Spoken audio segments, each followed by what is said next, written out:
If you know what these are, you know that this is unbelievable. I mean, look at all of them. This is insane. These cylinders, called pink Lamberts, are quite rare, and I love them. They're just so cool looking. And as you can see, they come in a variety of tones. In 1900, Thomas Lambert patented a method of mass-producing cylinders using celluloid. He wasn't the first to produce cylinders out of celluloid. Lioret in France in the 1890s came up with his own version of a celluloid cylinder. This is one here. It's a little more complicated. There's a whole internal structure, and they were played on sort of like a clockwork machine. This was quite a breakthrough because up until about 1898, there was no process for molding cylinders. So Edison at that time in 1898 came up with his gold molded process, a process by which he made a master cylinder, then electroplated it using gold as one of the plating elements, and was able to make a mold for the cylinders. The problem with the cylinder mold is if you pour the wax in the mold, when you try and pull it out, you're going to rip off all the grooves and it won't work. So Edison invented a process where the cylinder mold was slightly thinner at one end than the other, and that the wax inside would shrink a little bit when it hardened, and so you could take it and pull it out without damaging the cylinder. Up until then, cylinders by Columbia and Edison, the two main cylinder companies, were made by pantographic method, meaning they made a master cylinder and then they transferred that cylinder onto blanks. Sometimes they were able to come up, in some cases they had a machine that could make, let's say, 4 pantographic copies off one cylinder, and they keep repeating the process and they end up with a bunch of cylinders. But it wears out the original cylinder and the quality suffers somewhat. So to come up with a way of molding it was really important. So 1898, Edison comes up with a way of molding it, but in 1900, Lambert comes up with a way of molding cylinders using celluloid, which is a much better material because it's much stronger than the wax that Edison used. And Edison did not have the patents for celluloid, and it took him till 1912 to get a hold of those patents and start making what we know as now as the Blue Amberol records. So this was a really big breakthrough, and the cylinders he produced were quite interesting. So let's take a look at some of these cylinders. If we go closer, you can see the variety of colors. You can see one there that's particularly dark. And you can see some that are lighter, have faded. So this probably represents the complete cross-section of all the colors of these cylinders. As you can see, the cylinders come in different shades of pink. And why pink? Well, actually, what they needed was a chemical on the outside of the cylinder to make it a little smoother, because when it was just simply a celluloid cylinder, it would have a scratchy surface noise to it, and they needed to eliminate that. So they were painted with an outer coating that would make it sort of like a lubricant. It's not greasy or anything, but it was something that would make it work a little better. You will notice when I bring one of these up close to the camera that they're they're empty inside. There's no core, as in other types of cylinders. The reason there's no core is that Edison had a patent on the tapered core. So if they had a core on them and they were compatible with Edison machines, which they are, then that would have been going against his patent, and he could have sued them and put them out of business. But Lambert came up with the idea of having an edge on each side, the right diameter for that part of the mandrel.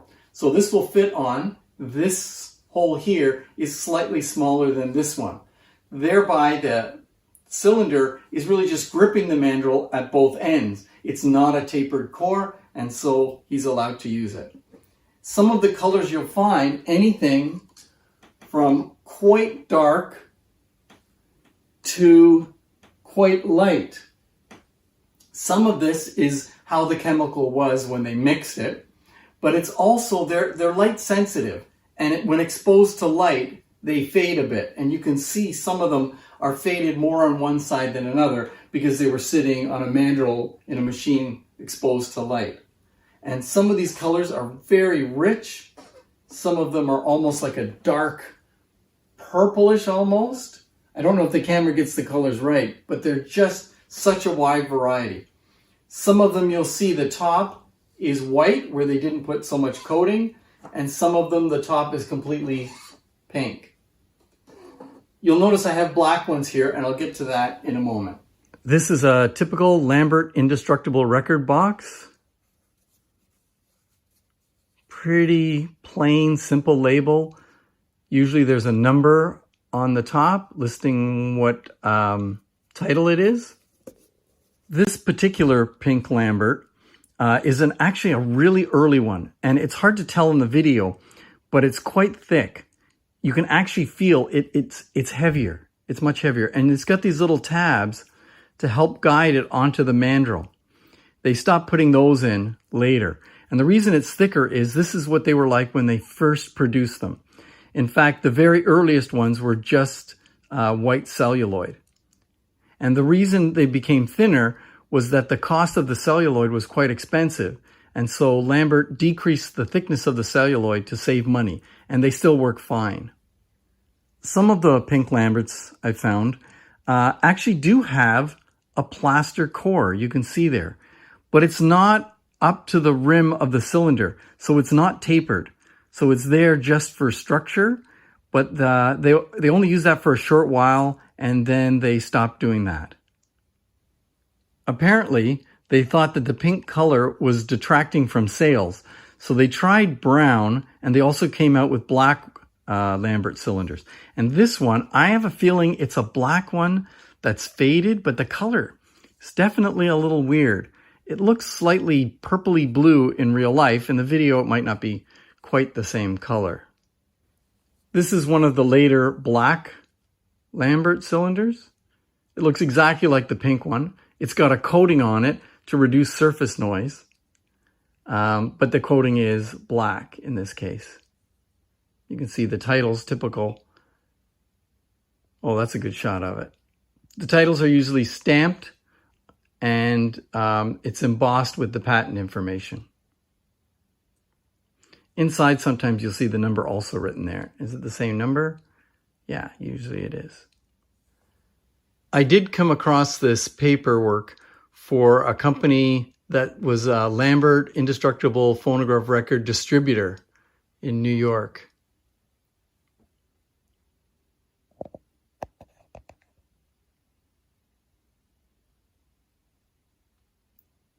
Their phone number is in Harlem.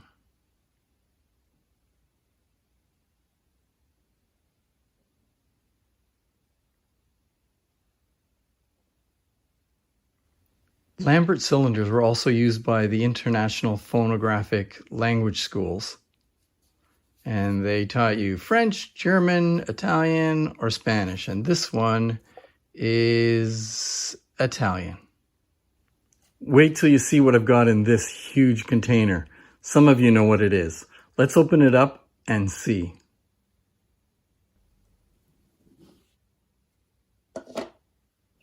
This is a Lambert indestructible record for a concert or grand machine. These are really rare. It's the size of the largest concert cylinder, quite a bit bigger than a regular size cylinder. And if you can look, see in there, when they painted this one, they got a little bit sloppy. Yeah, I think that's cool. I think it adds to it. Beautiful. The problem with many of these is they shrink a little bit because some of the chemicals they used in the manufacturing process off gas over years and years, and so they keep shrinking. The regular size Lamberts, you can ream them out if you're really careful, and you can get them to play at the mandrel again. The concert ones, they're fragile, and you know there's no such thing as a reamer that big, I don't think. So I have to get them machined by someone who really knows what they're doing and takes their time to make them fit on the mandrel again. These type of cylinders were also sold in the United Kingdom. Lambert ended up making an agreement with Edison Bell to license them to produce cylinders under the Edison Bell Indestructible Record name.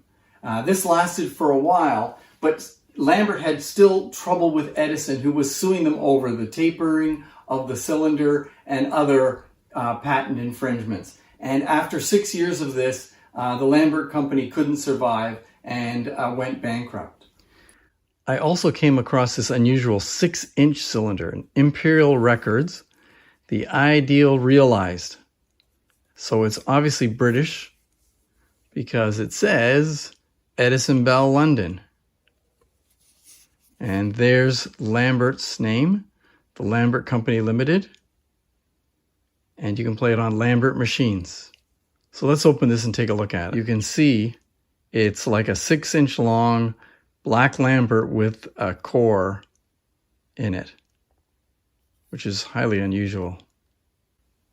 And as I said at the beginning, near the beginning of the video, in 1912, Edison eventually came out with his own cylinder similar to this, but with a plaster core, and called it a blue emerald.